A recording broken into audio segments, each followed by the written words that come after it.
Dublab.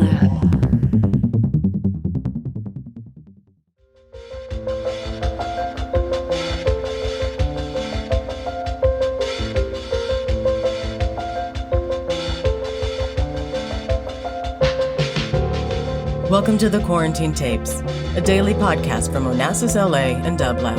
Hosted by Paul Holdengräber, this series chronicles shifting paradigms in the era of social distancing.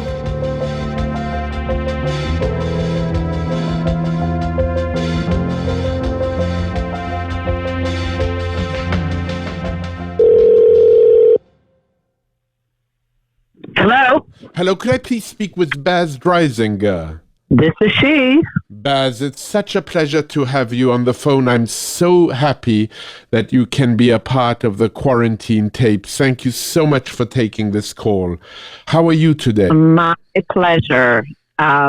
Is that an existential question? How are you today? It can be. Well, it's an interesting answer you give me. It's as if this kind of question that we ask each other all the time has taken on perhaps a different meaning at this moment. Absolutely. I now have taken to asking people not how are they doing, but how are you right now in this moment? Because this is also moment to moment and second to second. So I'm not asking people about the larger state of how they are, but rather in this second, in this passing moment, where are you emotionally?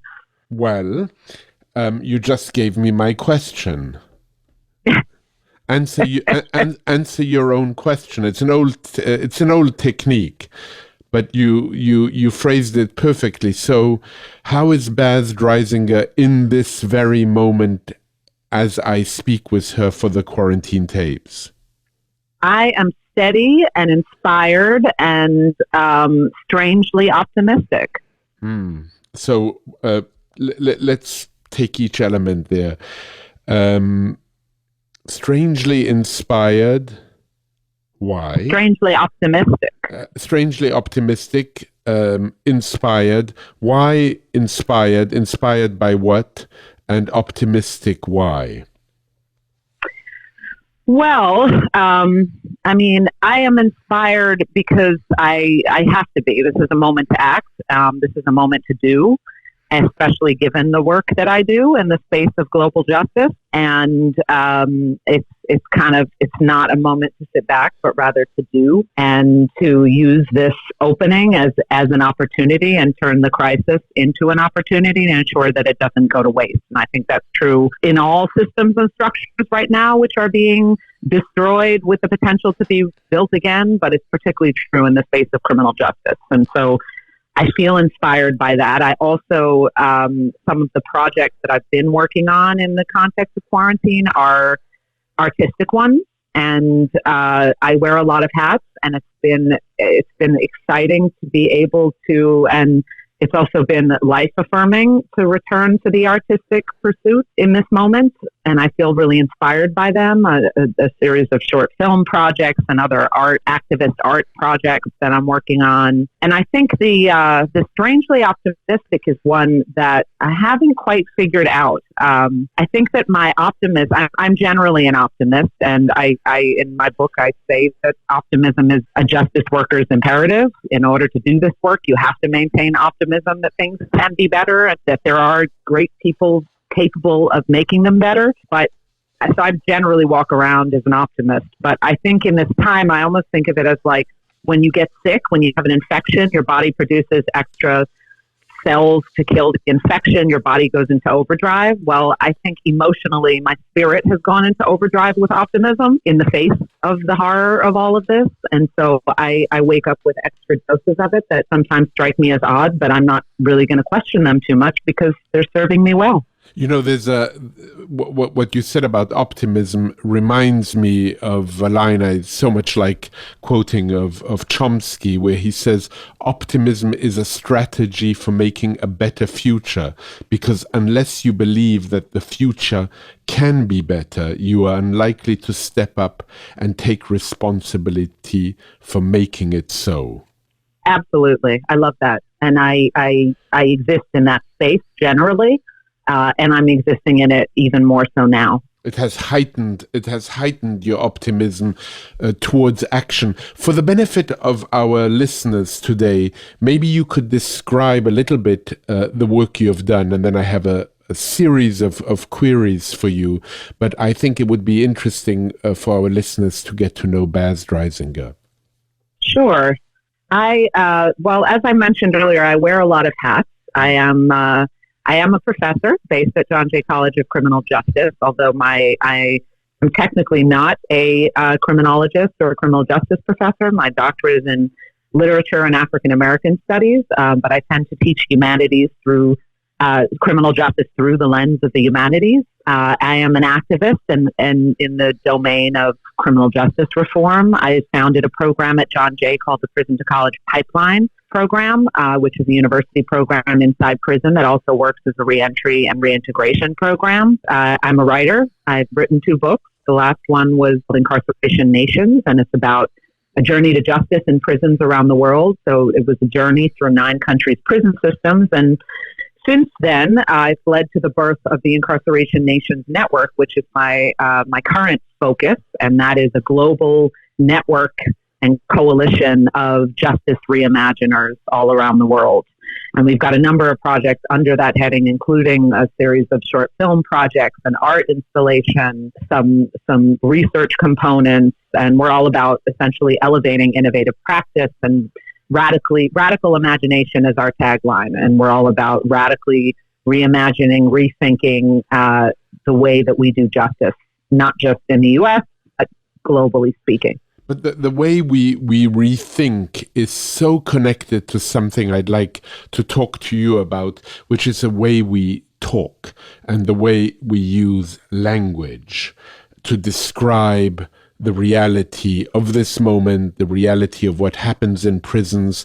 How we describe things affects tremendously the outcome we are seeking. And you've thought a lot about language, and I think you perhaps share a certain discomfort, to put it lightly, with the language that is being used at this moment to describe this moment, for instance, as a war, to use the metaphor of war, or to use euphemistic terminology such as social distancing or flattening the curve.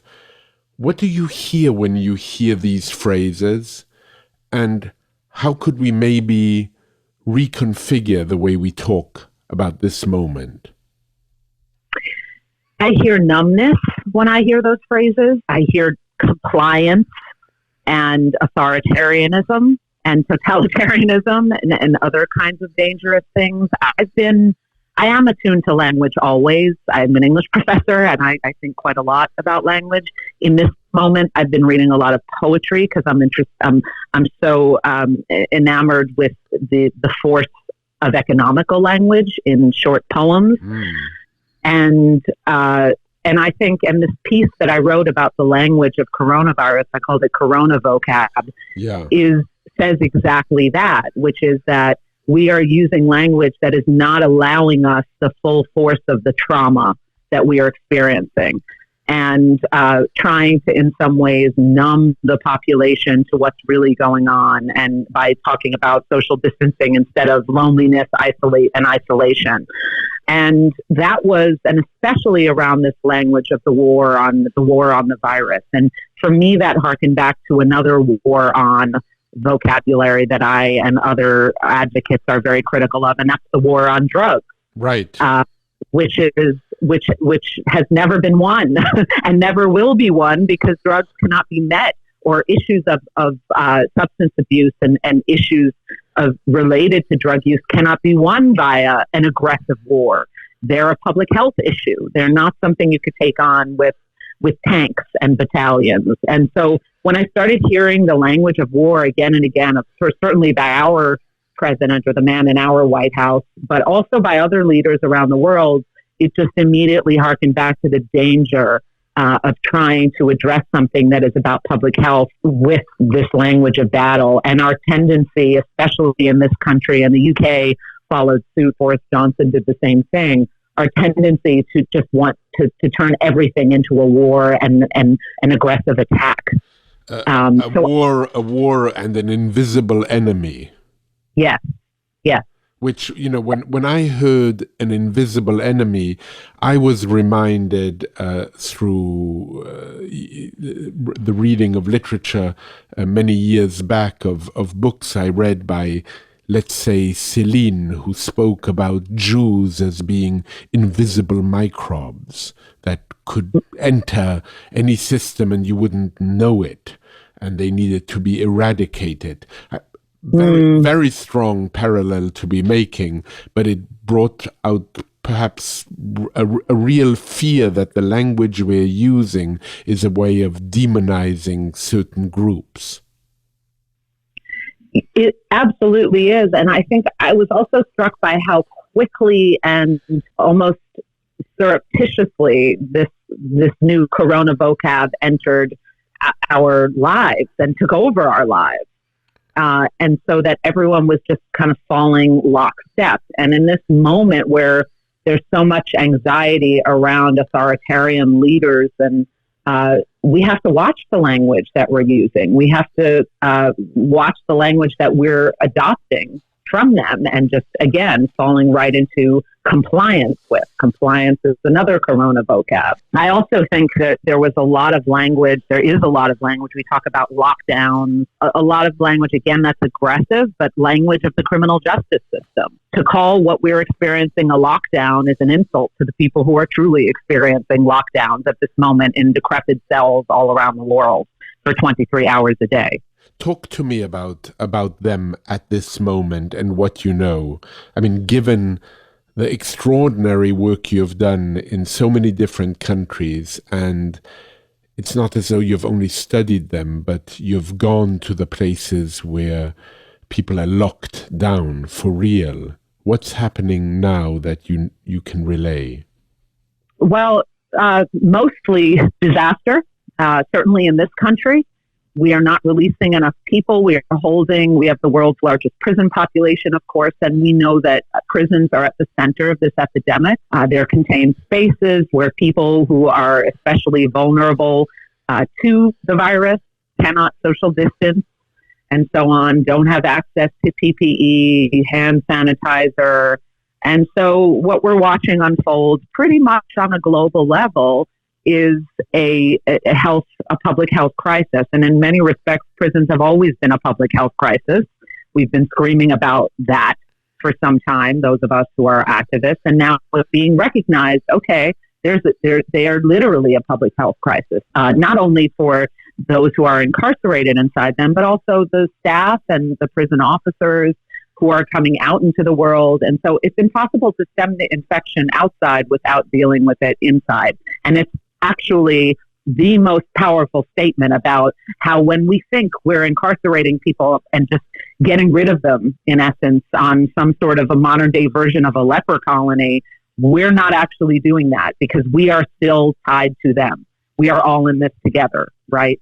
So it's impossible to just think about having it contained in that one prison. It's going to come back out here and then re-enter. And so there have been there are tens of thousands of cases already in various states. There are states like Ohio where certain prisons have up to 80% of the prison has been infected. I mean, these numbers are staggering. In other countries, the numbers are rising daily. It's a lot harder to have a tally in many countries, as it's true on the outside of prisons in many countries because of testing availability. But I can say that the beautiful thing is that people have sprung into action, and people, I mean, Incarceration Nations Network partners all around the world. We had a call yesterday with about 20 of them, everywhere from India to Australia to the UK, and they're demanding that people be released in this moment. They're demanding that technology, that systems move into the 21st century almost overnight by moving court proceedings and other kinds of hearings to Zoom and Skype and the like. And so there's a tremendous push, and it's estimated that more than 300,000 people have been or are scheduled to be released from prisons globally. And that's why I say actually that it's this moment of opportunity. It's a moment of trauma and terror and crisis and loss. But it's also this moment to say, okay, things that we never thought possible are suddenly becoming possible, like Turkey releasing mass amounts of people from prison. So what do we do about it? And how do we ensure that this isn't just some blip on the screen of history, but rather the start of something genuinely new? How do we ensure that it isn't just a moment, and that when this pandemic does also pass, whatever that might mean and however that may happen, how do we ensure that we don't go back, perhaps, to what passes for normal? Well, I wish I had the answer to that in the larger existential sense, because please do. Yeah, I wish I did. Try. I mean, unfortunately, that's a realm that I'm not optimistic about in the general sense. I think it's going to be a scenario like, sometimes when you're really, really sick, you in that moment, make all kinds of vows with whether you believe in God or the universe, whatever it is, and you make all these agreements, just get me better and I will never, ever, do this again. Sure. And then you get better, and it's impossible to tap into that feeling of how sick you were after you're better. So I sort of feel like in the general space, that is, if we ever get better, quote unquote, people will fall back into ways. There'll be incremental change made, but not radical. However, in the criminal justice space, I do think that one way to go about this, we are going to spread messaging worldwide about what happened, how it was better in this moment, that you can release these people and the sky will not fall down, that these kinds of measures can be taken and you can move into the 21st century in certain progressive respects, and look, nothing happened. There wasn't a massive crime outbreak. And so the more that we can push that message out to the general public and to policymakers and target both of those, the more that this can be part of a lasting response. And so those are the efforts that I'm engaged in. And I think art and media is one way to push that messaging. And we actually this week debuted, we have an art installation, and by we I mean INN and the artist Hank Willis Thomas, who's an incredible artist and dear friend. We have this installation called The Writing on the Wall, made from writing by people in prison around the world that I've collected over the years. Again, the importance of the written word and language at this moment. A lot of them are poems and other kinds of really beautiful pieces of writing. So we debuted on the Highline Park in New York City in November, and we were supposed to be taking it on tour around the U.S. and then globally. It was a physical, sort of resembling cells, but you could spend hours in there just reading these words of people who are locked away. And we figured out a way to project it, to turn it into a massive projection on buildings, and with a focus on some of these poems that deal with loss and trauma and isolation and pain, and also with some writing about written by people who are currently incarcerated about COVID inside the prisons at this moment. How extraordinary! How extraordinary! So you're taking what is written inside in a real lockdown outside for people to see. Exactly. And we launched it. We projected it on walls in New York City on Sunday night. We did it live on social media, on Instagram, and we projected it on a wall adjacent to the Brooklyn Bridge, on the New York City courts in Lower Manhattan, and on Manhattan Detention Complex, the jail in Lower Manhattan that's known as the excellent! How excellent! It reminds me of a work I did many, many years ago with Jenny Holzer, projecting on the walls of the New York Public Library declassified materials. So tremendous to do it for many reasons. One of them, of course, on the library, words have a deep significance, but also because what happened, Baz, is I was standing there with Jenny in the evening and people would stop.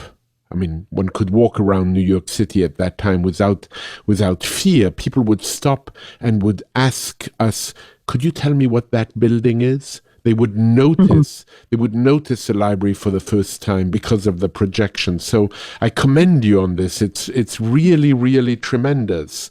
Thank you. I want to get to something which is, you've been interested for so long now in alternative models for dealing with crime.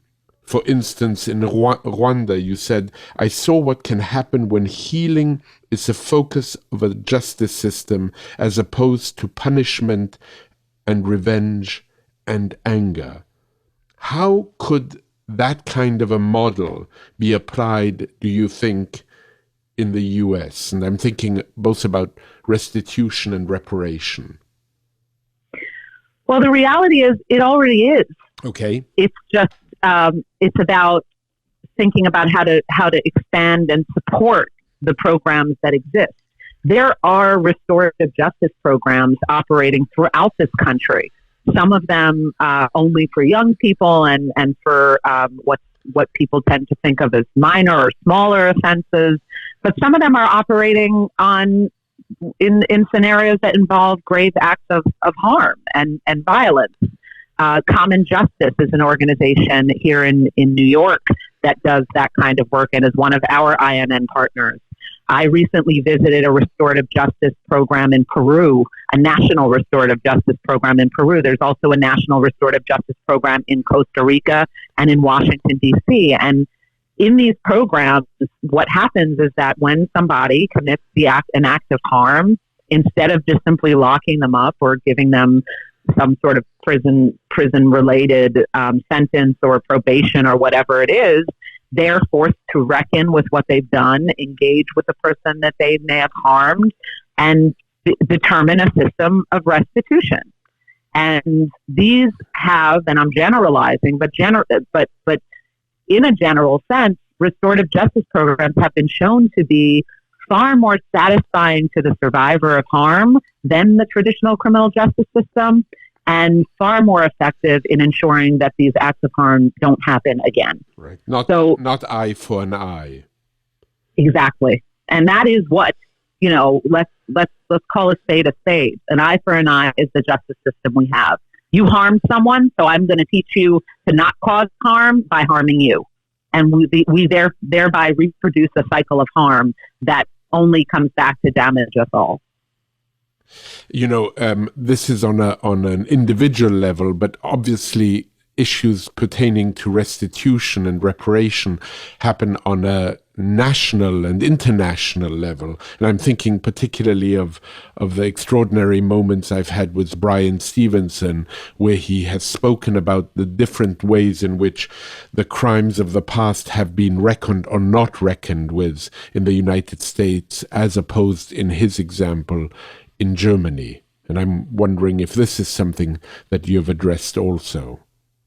Yeah, I think quite a lot about that, given the time that I spent in Rwanda and thinking about how they acknowledge the genocide and continue to acknowledge the genocide and center it in the heart of their national narrative. I think about time I spent in Chile and how the Pinochet dictatorship is memorialized, and the disappearances of that regime, and in also similarly in Argentina, but how much is not spoken about. And one of my other homes is South Africa, and the Truth and Reconciliation Commission, of course, is one of the most famous examples of a public reckoning with great evil that is generally now seen as not very successful. So I tend to think of it in summary a bit. I put South Africa was sort of all emotion with no action. There were no reparative acts taken, and they were supposed to be, but no one got reparations. But there was a great outpouring of emotion. It was a cleansing of sorts. And then when I look at Chile, there was actually a very organized system of reparations. It was quite mathematical, but there was never really a public outcrying of emotion. There wasn't that public cleansing that happened, and in fact, to this day, it's almost not talked about. And whereas Rwanda struck me as a fairly good compromise of those two things, and on the emotional register, a cleansing and an acknowledgement, and also to a great degree a system, an avenue of reparations and repair. And here in the U.S.? Absolute lack of reckoning. And of course, Brian Stevenson's work is a brilliant effort to address that. And the memorial is tremendous in that regard. But there needs to be, I mean, I've often thought we need a Truth and Reconciliation Commission right in the Grand Canyon. You know, when I think of restitution, I think of one moment in an interview I held at the New York Public Library with Edmund de Waal, who wrote an extraordinary book called The Hare with Amber Eyes, where I told him about a trip I had taken with my father to Vienna. My parents left Vienna just in time and spent the war years in Haiti. There was a very small Jewish community in Haiti. And I told him of a trip I took to Vienna where my father indicated with his index finger certain buildings that he knew that no longer existed. And after a while, I said to my father that I felt rather low. Maybe I'm sure I didn't use the word depressed in those years, but something of that sort. And he said, no, you're wrong. That's not how I feel. I mean, not you're wrong, but that's not how I feel. I'm here to tell you the story. And in a way, telling the story was a way of keeping the memory alive.